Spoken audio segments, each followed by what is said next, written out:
మౌనంగానే ఎదగమని మొక్క నీకు చెబుతుంది, ఎదిగిన కొద్ది ఒదగమని అర్థమందులో ఉంది.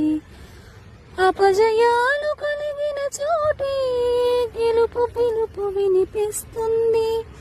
ఆకులన్నీ రాలిన చోటే కొత్త చిగురు కనిపిస్తుంది.